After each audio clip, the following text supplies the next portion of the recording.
বাংলাদেশ ভারত মহারণ শুরু হতে বাকি আছে আর দিন কয়েক।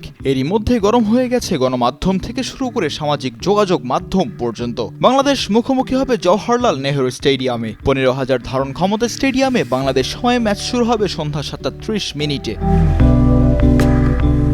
জওহরলাল নেহরু স্টেডিয়াম হচ্ছে মেঘালয়ের শিলংয়ের একটি পোলো স্টেডিয়াম, যে স্টেডিয়ামে আর্টিফিশিয়াল টার্ফ বসানো। এমন টার্ফে খেলতে হবে বাংলাদেশকে। কি ভাবছেন, বাংলাদেশের প্রথমবারের মতো খেলতে হবে এমন মাঠে? উত্তর না, বাংলাদেশ মূলত এমন মাঠে খেলে অভ্যস্ত। কমলাপুরের বীরশ্রেষ্ঠ শহীদ সিপাহী মোস্তফা কামাল স্টেডিয়ামও এমন টার্ফ দিয়ে সাজানো। জাতীয় স্টেডিয়ামের পর এই মাঠেই খেলে বাংলাদেশ দল, তাই তো বলা যায় এমন মাঠে খেলতে কোনো অসুবিধাই হবে না জামাল তপুদের।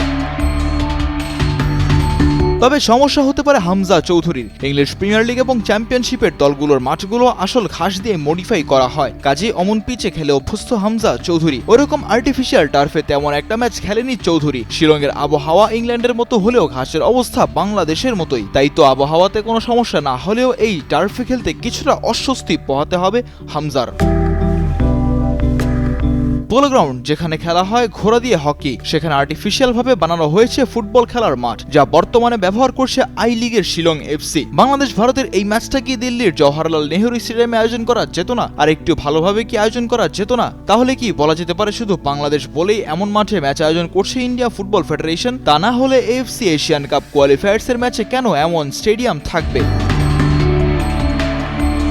মালদ্বীপের বিপক্ষে ভারত খেলেছে দিল্লির জওহরলাল নেহরু স্টেডিয়ামে, আর বাংলাদেশের বিপক্ষে খেলবে শিলংয়ের স্টেডিয়ামে। এরূপ আচরণের একটাই শোধ, পুরো 15,000 ভারতীয় ফ্যানকে চুপ করিয়ে দিয়ে বাংলার জয় তুলে নেয়া। মিজানুর রাশি, কালের কণ্ঠ স্পোর্টস।